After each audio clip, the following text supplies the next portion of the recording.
It is an exciting day aboard the Here's to Us.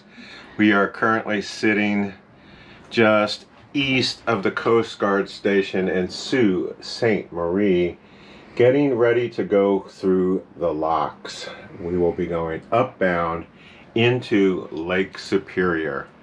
Very exciting. Heading to Whitefish Point, where we will go to the Shipwreck Museum.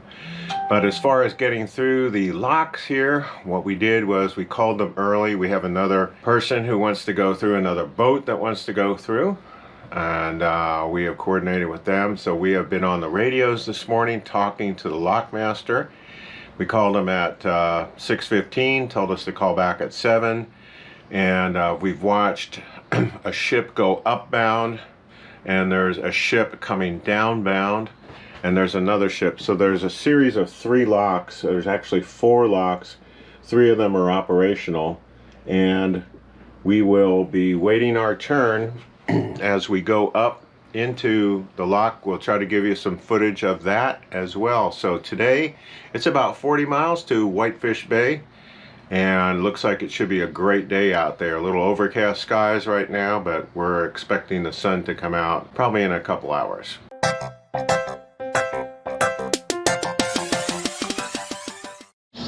So we're sitting here in anticipation. I'm ready to go. This is the first lock I've done since Oswego locks, I think. So already here, I got my extra fenders down the side. I put 2 in the front, 1 on the side. Yeah, I got them all down. I think I might need another one. I'm loose tied here, ready to go. We're waiting for the lock to give us the okay. Now Sam just ran the engines for a bit while I loose tied the lines, and he removed the power. We're waiting for that lock. The Sioux locks here. We're going through, which one are we going through, Sam? The MacArthur lock, just because of the traffic that's out there. But the same lockmaster, he is over everything, so we're just waiting to hear from him. But the engines are warmed up. Sam turned them off even just to have them warm, so whenever we get the word to go, we are ready to go. We're at the George Kemp Marina, waiting anxiously. There is the American Spirit. It's so big. Just came out of the Poe lock. And there's another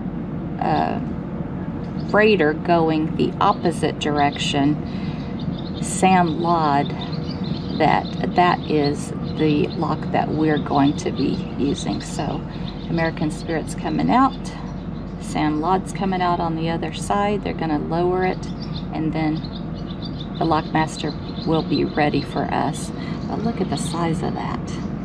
The lock, we went by and saw it yesterday. It is so long, and now I see why. It has to be. Really incredible. It is 990 feet long. American Spirit.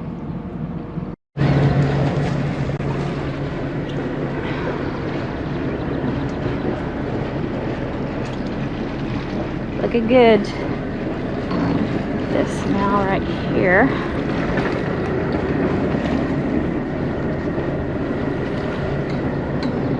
All right, I got tons of fenders on. So, ready to go. Need me to move? Oh, no, we're going to the lock. Thanks.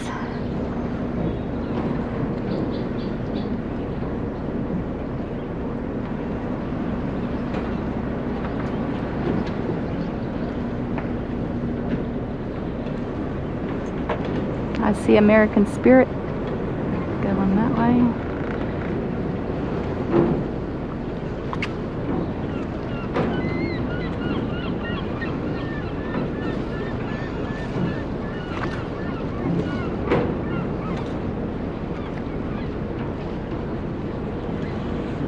Very nice, Sam.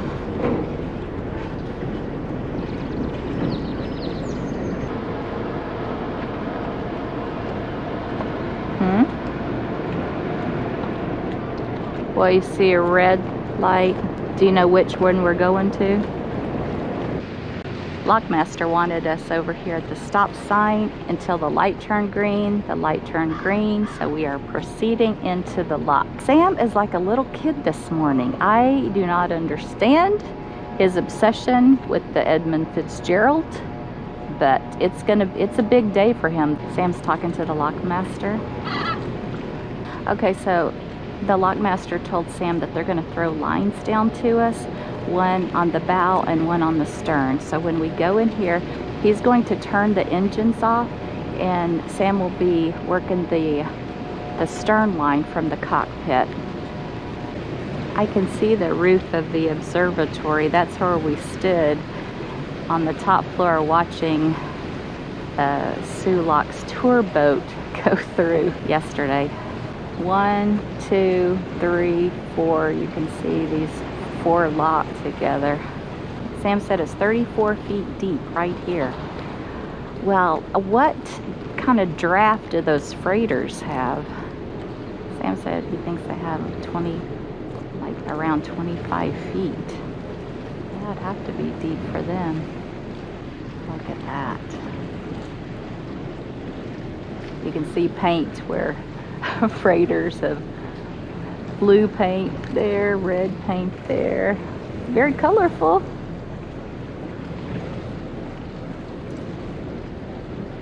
Freighters brushed up against the side.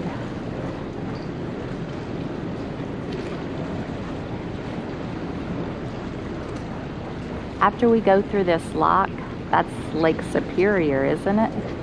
Right out there on the other side of this. What does that mean? Oh, Sam said they call that a heaving line, where they heave a lot. Well, are they gonna hit me or something? Do you know how this works?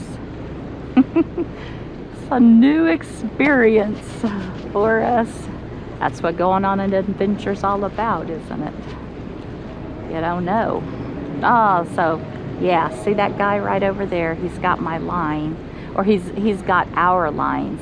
There's a boat behind us, and they're going through at the same time we are. So we're going to be the one furthest up. Not too far, because getting too close to that gate, the current goes crazy. So we're just going to go up here and grab the line. Yeah, me too. We're assuming that he has the bow line, since I'm standing out here and he's standing out there. Huh? All right, so Sam, when we get lined up, you see these dents in the wall? Check out my fenders, and I'll do the same to make sure I don't have a fender lined up with one of those gouges there.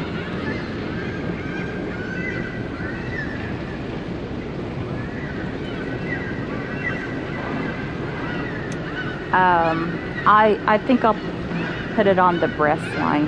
He said that's the bow, so maybe I'll put it on the bow.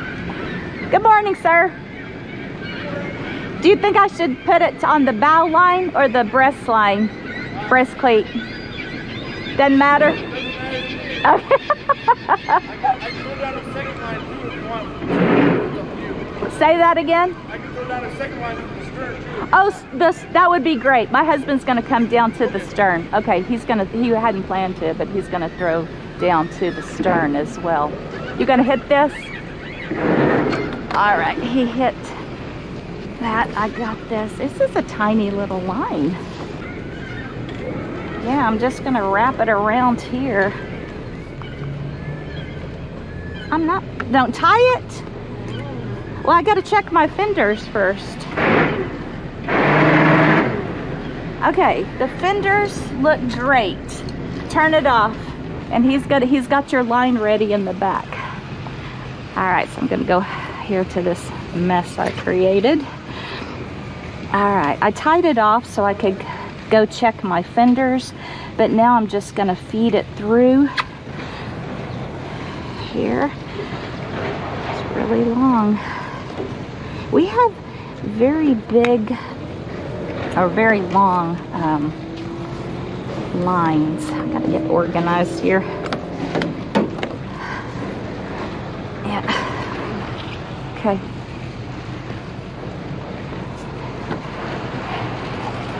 So I wrapped it around here, and we're gonna go up. I'll just keep feeding it.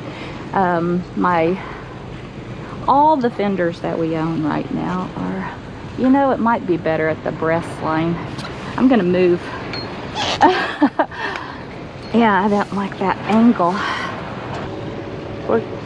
We're going up 20 feet, so probably where that dark line is there.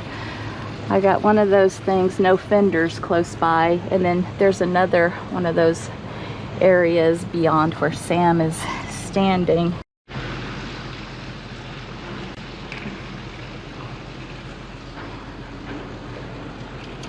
Well, the gate is closed in the back, and both of our boats, we have our lines here, so we expect the lock to be filling up with water and taking us up to the other side. This tiny little rope. I'm used to having our big fat lines, and okay, now the boat's starting to move. We can kind of feels like we're going up. There's absolutely no wind in here. You can see the flags, the birdies up there just, you know, hanging out. Really perfect time to be going through a lock. This is the first lock we've been through where they've thrown a line to us. I think the Welland Canal is like that, but we didn't, as you know, we didn't get to take our own boat through there. So this is our first experience with them throwing the lines. Now, the lines are nice and clean. That's a real nice surprise. Where y'all headed? We are going to the Whitefish Bay, to the Whitefish Point, to the marina, and then the museum. Sam's a little obsessed with the Edmund Fitzgerald. It's very disturbing to me, but that's how it is. No, it's pretty interesting. When we come back on Friday, do we tie up and wait, or do we need to call the lock master? Just call in, and if there is another boat, you know, if there's a lineup, then they might have, you don't, usually small craft, you don't have to tie up. Okay. Only the big boats do. Oh, okay. But you might have to wait, but usually this lock's quick enough, you'll probably be able to come right in. He said the lock's quick enough, we might be able to come right in, but only the big boats tie up. Okay, thank you very much. Getting close to this thing I was trying to avoid up here. How are you doing in the back? Good. Sam's singing right now in my headset. He's just a happy boater today. All right, I'm pushing off a little because my fenders are lined up to that now. You see it? We are moving forward. Okay.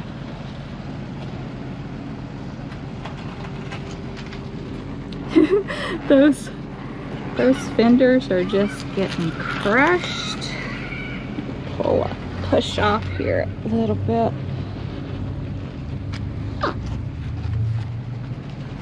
Ah, yes. This reminds me that I need to schedule a mammogram. Yeah, I mean, we're clear of the fender situation right now, so I appreciate that.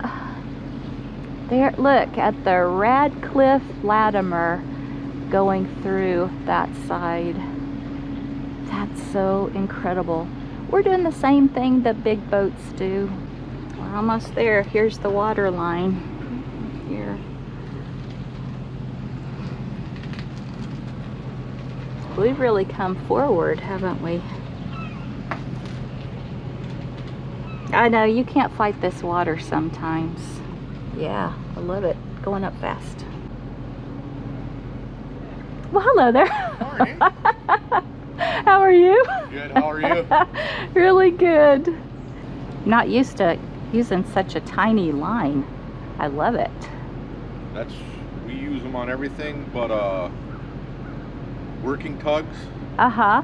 And freighters, of course. Uh-huh. We use them for a lot of stuff. Do freighters use their own lines? They have cables that come. Oh, okay. Cables, okay. Yeah. We put 2 out on, 2 out forward, 2 out stern, each with a forward and stern lead, and far enough spread on the spirals here to right.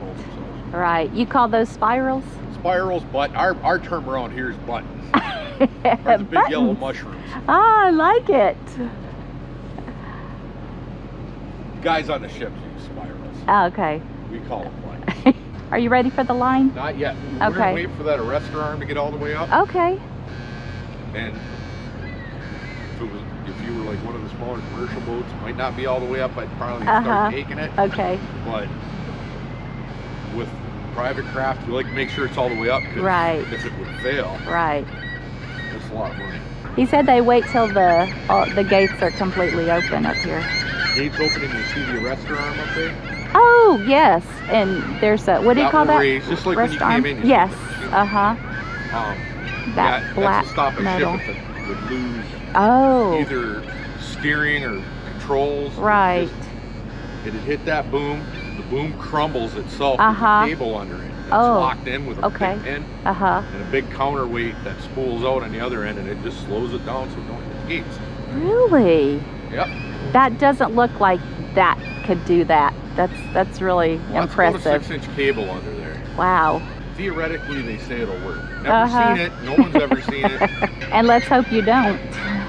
Well, I kind of like to, but I just don't want to be working that day to fill out paperwork. It's going up. Oh my goodness. In 14 months, they built it all at night because of World War II going on. They built it just for the purpose of a faster lock to move iron ore. Wow. So they could build tanks, battleships, guns, all that right. Oh my goodness.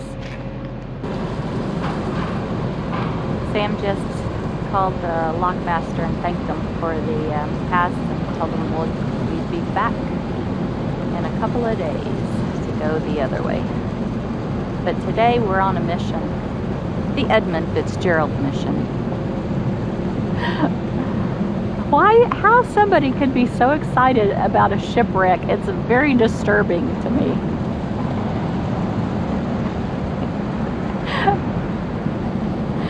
Okay, he said he's not excited about the shipwreck. Just for the record, he's excited about going into Lake Superior, because when we touch our boat in there, we have been to all 5 Great Lakes. But when we leave here, eventually we will be going into Lake Michigan, so we're actually going to all 5 Great Lakes on this trip. You know, I knew Lake Superior was going to do something to us, and so it is flat, which I love, but it's real foggy out there. We went through an area of restricted visibility back there, and a couple of things that we did was, first we turned on the radar, and we also looked at our AIS to make sure there was no oncoming freighters, which would be interesting to meet one of those with less than a quarter of a mile. So the AIS is a tool, as well as the radar, and additionally, in restricted visibility, it's required that you sound a fog signal for a power vessel making way. Shall sound a prolonged blast, which is defined as 4 to 6 seconds in length, every 2 minutes. So we did that, and I'm sure we woke up a few people out there, but that's the rule, and we followed it. So we'll cease that now, because right now we're looking out there and we see at least 2-3 miles of visibility. So things are starting to improve. As the sun comes out, we'll burn off this moisture that's in the air that's reducing our visibility. So looking forward to a great day on Lake Superior. We're excited about that. We have the American Sentry, which is 990 feet long, and we called her a couple miles back and asked the captain which side he wanted us on. He said, whatever you want, to stay out of our way. And I said, well, we'll see you on the tube. We are officially in Whitefish Bay now. This is the headwaters for the Sainte Marie River as it goes in. So Whitefish Bay, and then a big body of water. It's all technically Lake Superior, but just the smaller portions of it as we get out here to Whitefish Point, where we will tie up for the night, probably 2 nights, because we have a big blow coming tomorrow. So we will keep the boat there and maybe make another trip to the museum.